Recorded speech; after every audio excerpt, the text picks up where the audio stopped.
Ang Ginoo maanaa kaninyo. Manaaw sab kanimo. Pagbasa gikan sa Santos nga Ebanghelyo sumala ni Mateo. Himayaon ikaw, O Ginoo.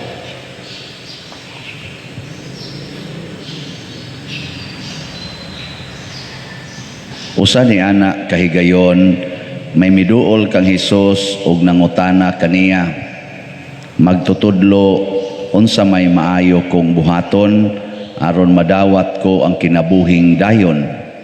Si Jesus mitubag, nganong nangutana ka man kanako kung unsa ang maayo? Usaray maayo, ang Dios lamang. Tumana ang mga sugo kung buot ka musulod sa kinabuhi. Siya nangutana, unsang mga sugua? Si Jesus mitubag, ayaw pagpatay, ayaw panapaw, ayaw pangawat, ayaw pamakak, tahura ang imong amahan ug inahan, ug higugmaa ang imong isigkataw ingon sa imong kaugalingon. Ang batan-on mitubag, gituman ko kining tanan, unsa pa may kinahanglan kong buhaton? Ug miingon si Jesus kaniya, kun buot kang mahingpit, lakaw ug ibaligya ang tanan mong katigayunan ug ihatag ang halin ngadto sa mga kabus ug makabaton ka og mga bahandi didto sa langit. Unya balik nganhi ug sunod kanako. Sa pagkadungog niini sa batan-on, milakaw siya nga masulubon kay dato man siya kaayo. Ang Ebanghelyo sa Ginoo.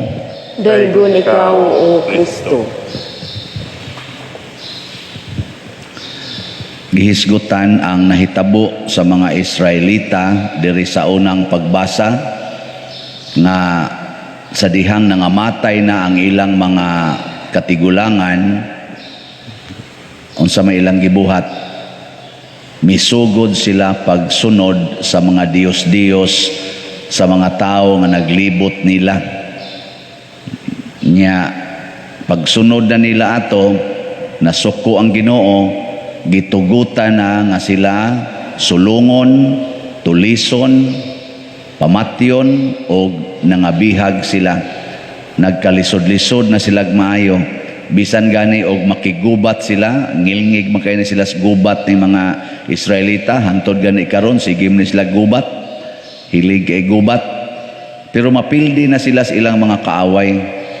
Kay ang Ginoo na matud pa sa unang pagbasa, nakigbatok na nila. Imbis sa una ang Ginoo mo dipinsa nila, mutabang nila, karon ang Ginoo mao nay ilang kontra. Ug ngano man ni tungod sa ilag yung pagsupak-supak sa sugo sa Ginoo. Muna dinhi sa atong ebanghelyo, di ay nangutana diri unsaon niya pagsuod sa langit. Niya ingos Kristo, tumana ang sugo sa Ginoo. Ana. Niya unsa may sugo sa Ginoo? Ayaw pagpatay, ayaw panapaw, ayaw pamakak. Mga simple ka, mong ginay common. Tahura imong mamagpapa, ana, ayaw pangabit, unsa pa na diya, ayaw pag sa tong lain, unang ko kibaw, simbaha ang Ginoo, adlaw balaana ang adlaw ipapahulay, katong 10 commandments ba, ana. Nya ningon dayon ning batan-on, ako naman ang gituman, Lord, tanan gyud ako nang gituman, unsa pa may kuwang. Dunay gipuno si Kristo nga wa sa 10 commandments. Unsa man? Siya paulis inyo nga gusto jud kang mahingpit kanang kuan na jud kay ka, kanang suod na jud kay kas Ginoo, nya mahimo na jud kang holy kaayo, ibaligya tong tanan nimong katigayunan, nya ang halin ihatag ngadto sa mga kabus. Mao ni ang tumong nganong gisugo tas Ginoo ang 10 commandments aron kamaotang mamaligya sa tanan nga atong katigayunan ug ihatag ang halin ngadto sa kabus. Ang 10 commandments way kapuslanan basta di ta ka maong mubiya sa tanan, unya mo share sa tanan ngadtos mga kabus, mautoy makapahingpit, makapa-perfect ba? Di ba kanang mga estudyante pa ta, mangita magitag perfect score. Unsa may gusto ninyo, perfect or na wrong? Kanang yung mga ginikanan, ingnon mga nila mga anak, basta ma-perfect ka, na ay Jollibee. Tuon sa mayo, usagon, mangupya na lang ng mga estudyante para lang yun maka-perfect. Kaya naa may reward. Pero dili perfect, ay, naa may wrong usa. So, 99 na. So, na wrong usa. Wa na kay reward. Muna si Kristo sa ingon sa siya, gusto kang mahimong perfect or hingpit? Ala, ibaligya sa dang tanan. Nilakaw ang batanon nga masulubon kay dato man siya kayo. Kamo suguon mo ron ani, igumas misa, ibaligya ang tanan niya, ipalit og slot. Sugot mo. Hurot dayon niya tong slot. Lagi. Kadali ra mahurot ani, 29,500 atong gipamaligya. Nya na pag yung kay sukli, hingpit nga healing and deliverance coming from God through Mother Mary. Mother Mary's healing and deliverance. Ang saban, sugot mo ni, baligya ni mo tanan, niya ipalit ni mo slot. Kamu lang din ibaligya na ninyo tanan ninyong katigayunan, niya ipalit ninyo slot, hurot na yun eh. Ilhan mas mga naong ninyo god. Pero may ngom dem putim gitong tigo man ni baligya naunsa ni father hurot og palitan ng slot tukod-tukod anang kapilinha ngita kay bawo sa dag kapilinha ana. Klaro kay na niyo mga naong gahapon nahalina na ta as of yesterday nahalina na tag 1,222 slots, 28,278 slots na lang ang nahibilin. Di ba? Anya, ang sawa ni siya, kaning 28,278 slots. Daghan o jutay ra ni? Kung ikumparar ni sa atong mga properties, kitang tanang mga Katoliko, bisag din hilas Pilipinas, kita lang mga Pilipinos ba? Nga mga Katoliko, nya mamaligya kita sa tanan natong katigayunan, nya ihatag nato nga ni para tukod kapilidha, ugma, hurot na niya.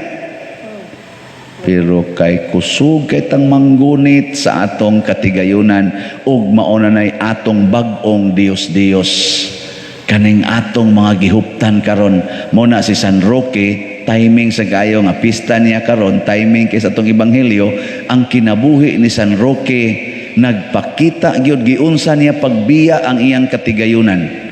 Una gibiyaan niya tungod kay ibiyaan pag niya iyang papa tungod kay mutabang siya sa mga masakiton ning lakaw gid siya ngadto sa layong lugar aron mutabang ato mga nabiktima sa COVID atong panahon na mo ting itoy COVID piste ang gitawag ato kana bang kolera o piste man kana bitang mura kag masakit kanang taptan imong panit o mga sakit nya patyon gyud ganang sakita labaw pasangla kay dali man kay kang mamatay.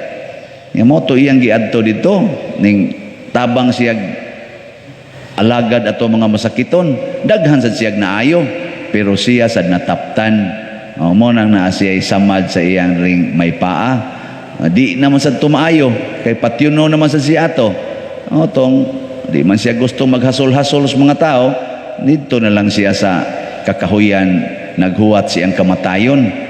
Yang Ginoo sad ambot og nganong wa sa gito siya patya dayon gipadagdan sa siyang iro ang iro mo'y tighatag niya pagkaon na pa ba'y labing kabus nga tao nga ang iro na mo pakaon nimo murag wa na tingali kay kanang naghigda di sidewalk mamugaw pa maginas iro pero si San Roque ang iro na nagpakaon niya portig yung kabusa pero dato biyan ni sila dato, dako siya ko na mag-isla mga kabalero apil na tong iyang uyuan sa to pa dato inila ni sila nya bugtong pagi siya nga na siya nga na siya rin manununod ato pero iro na lang nagpakaon niya kamo sugot mo ang mo hatag niyog pamahaw inyong iro Ikaw, rabies pa dire. Gitangag pag yung pan. O niya, ihatag nga to. Kano niya ang pan, gika babas iro. Nami rabies. Saban, sagot mo na, dili. Dili no. Mao na hinungdan nga wa mahalin dahil atong kapilinha nga mga slots. Mao na. Klaro ana, mao na hinungdan sad nga wa na ni mga ayo ang COVID. Nga naman, gihimo naman atong Dios karon ang atong mga properties, ang atong kwarta, ang atong mga alahas, ang atong kabtangan. Mao na may atong Ginoo, mao na may gitawag natong manluluwas nato. Di naman ta mosalig sa Ginoo nga muluwas nato ang ato namang balay, ang ato namang mga millions, ang ato namang mga alahas ug atong gahom nga tawhanon. Mao na may makaluwas nato na kun wa tay kwarta para nato, wa gyud ayo ang kinabuhi. Unang hangtod karon, wa nasad mo epekto ang gahom sa Ginoo. Matud pas unang pagbasa, inigsulong nila padong gubat ang Ginoo na ilang kontra. Kinsa maroy atong gigubat ang COVID. Ang COVID nakigubat ta, purti ng daghanang patay nato sa pagpakigubat aning COVID. Ang atong mga sundao, nga atong mga medical people, daghan na kay nilang nangamatay, mga doctors, mga nurses. Apil na sa ning naghatag na mga amelioration kana mga ayuda. Apil sa mga pari nangamatay na, hasta mga obispo tungod aning gubata. Grabe ni nga gubat, global ni, World War III na ni. Niya, mudaog ta. Way siguro hasta ning nagwali ugma, wa na ni.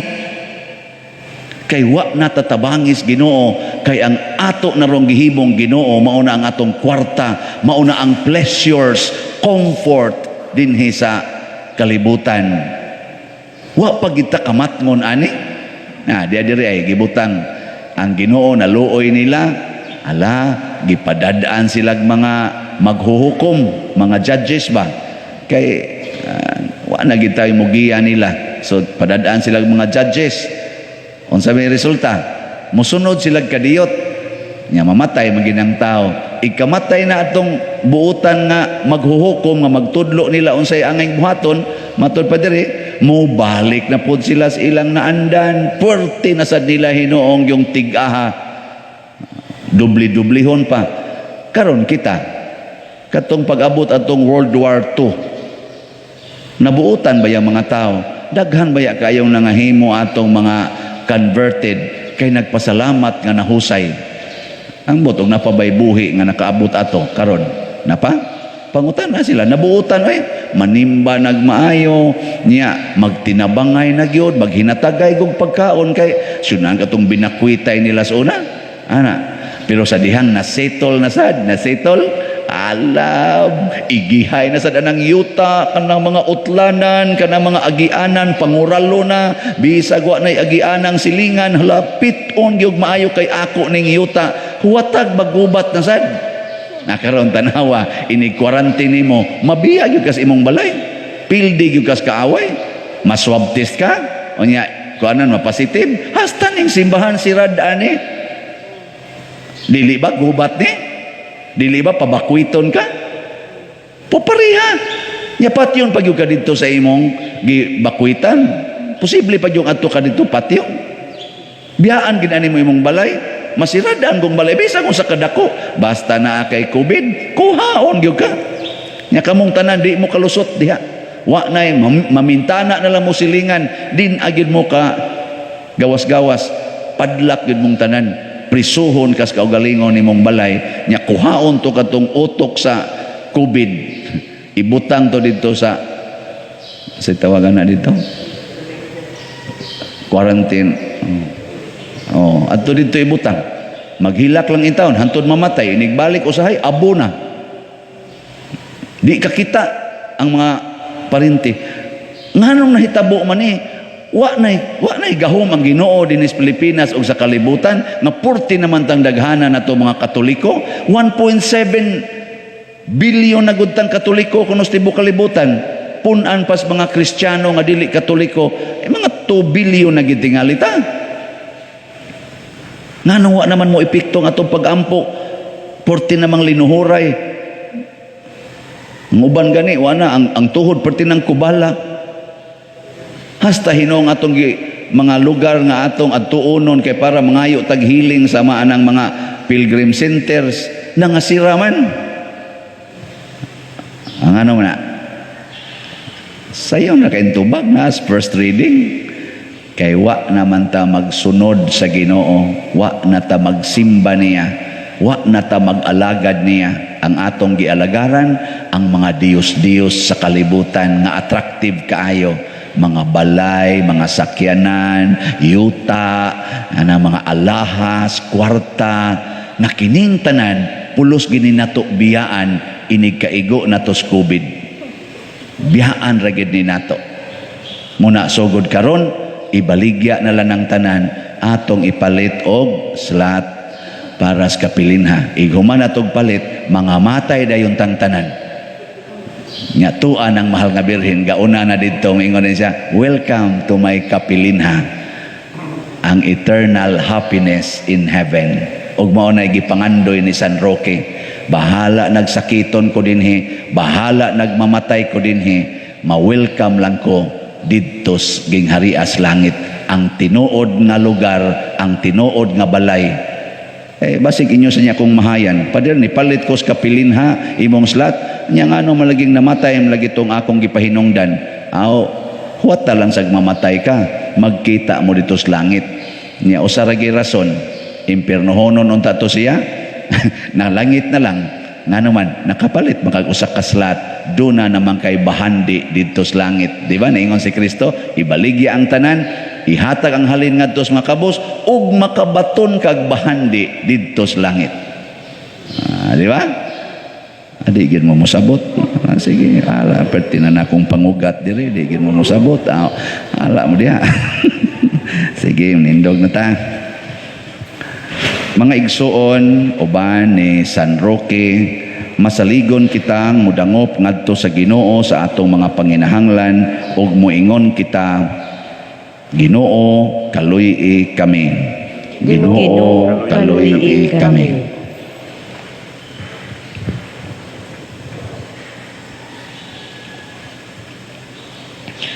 Nga ang simbahang Katoliko sa tibuok kalibutan, musabwag sa pulong sa Dios sa tanan nga nanginahanglan sa kaayo sa Ginoo.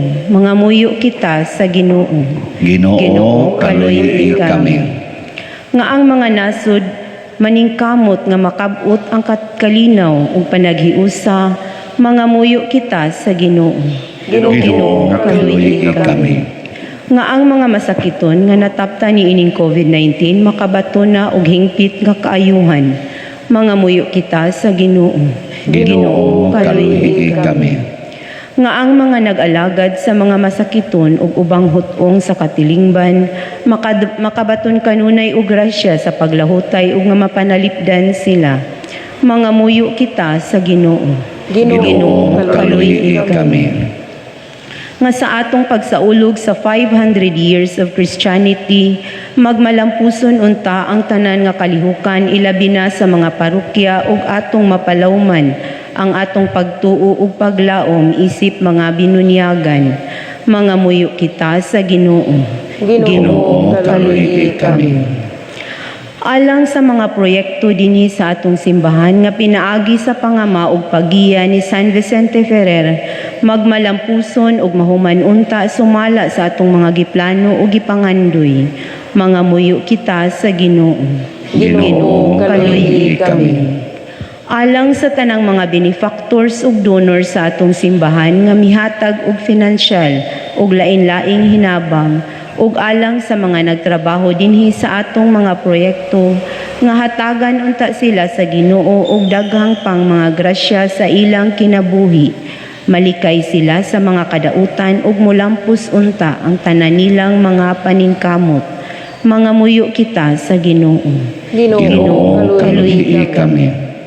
Nga ang sulugoon sa Dios, Teofilo Kamumot, Obispo, mabayaw na sa kadungganan sa altar, mga muyo kita sa Ginoo. Ginoo, kaluy kami. Nga ang tanang mga nangamatay makakaplag sa kaluwasan, mga muyo kita sa Ginoo. Ginoo, kaluhi kami. Amahan, puno sa pagsalig, among gituboy kanimo ang among mga panginahanglan diha sa pangama ni San Roque imong alagad. Pinaagi ni Kristo nga among Ginoo. Amen. Amen.